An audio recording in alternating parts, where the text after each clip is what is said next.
Tiga. Bismillahirrahmanirrahim. Assalamualaikum warahmatullahi wabarakatuh. Pada kesempatan kali ini saya akan mempresentasikan tugas presentasi ujian tengah semester tentang kebijakan mikro pemerintah. Salah satu contoh kebijakan mikro pemerintah yang saya ambil di sini adalah kebijakan mikro UMKM di Indonesia sejak era reformasi sampai dengan 2024.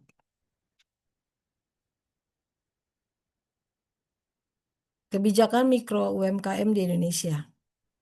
Sejak era reformasi tahun 1998, pemerintah Indonesia secara konsisten menempatkan usaha mikro, kecil dan menengah atau UMKM sebagai sektor strategis dalam pembangunan ekonomi nasional.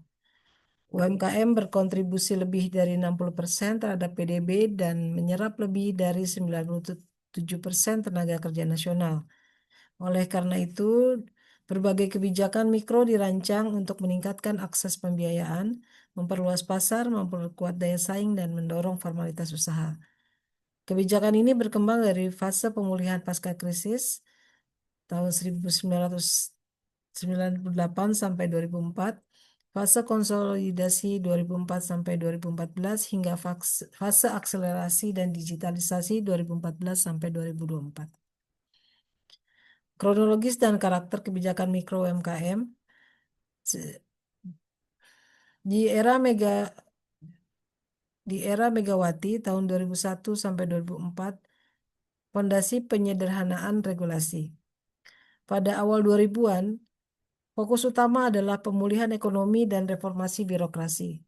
Pemerintah mulai menyederhanakan perizinan usaha kecil melalui penyederhanaan penerbitan SIUP atau SIUP dan TDP, pengurangan biaya administrasi, penguatan peran koperasi.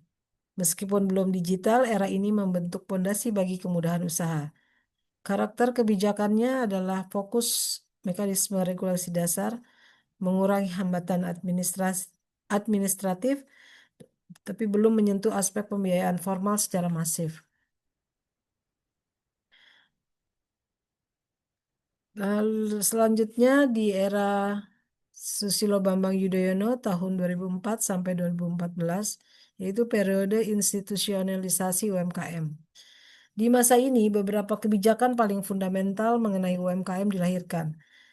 Era SBY merupakan fase institusionalisasi dan pembentukan dasar hukum modern UMKM, yaitu seperti pembentukan LPDB KUMKM tahun 2006, itu lembaga pengelola dana bergulir yang menyediakan pinjaman lunak bagi koperasi dan UMKM. Peluncuran kredit usaha rakyat atau KUR di tahun 2007. Inilah tonggak besar kebijakan mikro modern. KUR dirancang untuk mengatasi kredit macet pasca krisis 98, memperluas akses pembiayaan tanpa agunan, dan mendorong UMKM masuk ke sektor formal. Undang-Undang Nomor 20 Tahun 2008 tentang UMKM. Undang-undang ini menjadi dasar struktural seluruh kebijakan UMKM hingga saat ini, memberi definisi UMKM, mengatur pembinaan, membuat prinsip preferensi pengadaan pemerintah untuk UMKM, menetapkan kewajiban pemerintah memberi akses pembiayaan, pelatihan, dan perlindungan usaha kecil.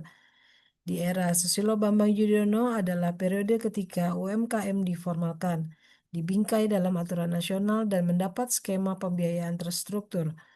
Karakter kebijakannya yaitu: satu, menciptakan kerangka hukum paling kokoh; dua, memperluas pembiayaan semesta atau KUR; tiga, memperkuat kelembagaan UMKM atau LPDB; implementasi masih terbatas di bank dasar dan tidak menyentuh transformasi digital. Di era Jokowi tahun 2014 sampai 2024, yaitu transformasi, digitalisasi, dan akselerasi skala usaha. Era ini merupakan fase percepatan integrasi digital dan perluasan pasar. Fokus utamanya adalah transformasi struktural UMKM. Seperti reformasi perizinan modern, OSS dan NIB di tahun 2018, subsidi bunga KUR 2015 sampai 2024, pembiayaan ultramikro atau UMI di tahun 2017, preferensi pengadaan pemerintah untuk UMKM 2021, digitalisasi UMKM 2019 sampai 2022, Undang-Undang Cipta Kerja tahun 2020 untuk UMKM, BPUM atau BLT UMKM 2020 sampai 2021. Karakter kebijakannya sangat fokus transformasi digital, memperluas pembiayaan hingga ultramikro, menciptakan pasar baru melalui belanja pemerintah, memperkuat ekosistem modern UMKM.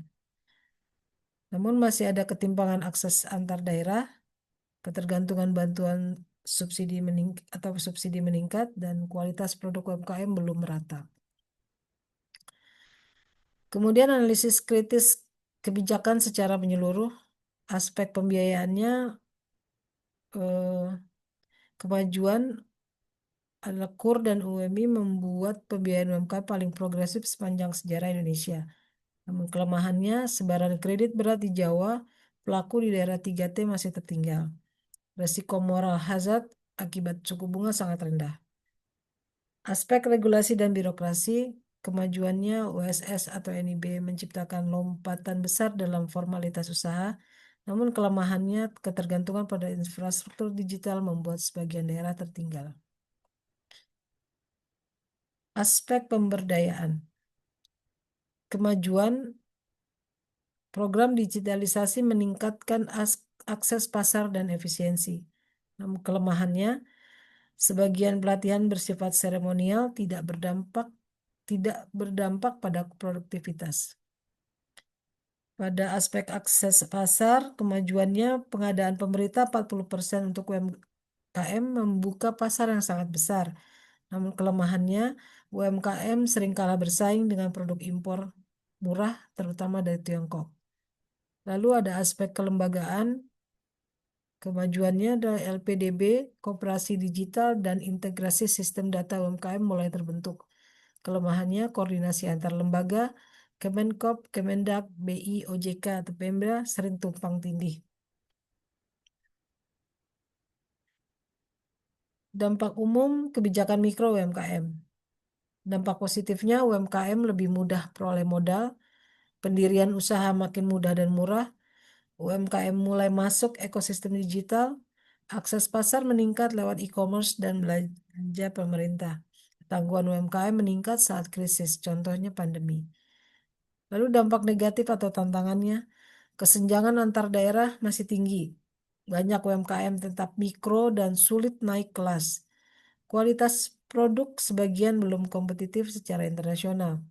Ketergantungan pada kredit berbunga subsidi dapat berbahaya bagi keberlanjutan jangka panjang. Kesimpulan, perkembangan kebijakan mikro UMKM di Indonesia menunjukkan peningkatan signifikan dari masa ke masa. Di era Megawati meletakkan pondasi kemudahan regulasi, di era Susilo Bambang Yudhoyono menciptakan fondasi hukum dan pembiayaan modern melalui Undang-Undang UMKM, KUR, dan LPDB. Di era Jokowi melanjutkan transformasi besar, digitalisasi, integrasi perizinan, subsidi kredit berskala besar, dan pembukaan pasar melalui belanja pemerintah. Namun, meskipun ekosistem UMKM semakin matang, masih banyak tantangan struktural berupa kualitas SDM, daya saing produk, koordinasi kelembagaan, dan ketimpangan akses di daerah terpencil. Secara keseluruhan, kebijakan mikro UMKM telah memberikan kontribusi besar terhadap stabilitas dan pertumbuhan ekonomi nasional. Namun peningkatan kualitas dan efisiensi UMKM masih menjadi pekerjaan rumah yang harus terus diselesaikan. Terima kasih. Sekian video presentasi ujian tengah semester dari saya. Terima kasih. Assalamualaikum warahmatullahi wabarakatuh.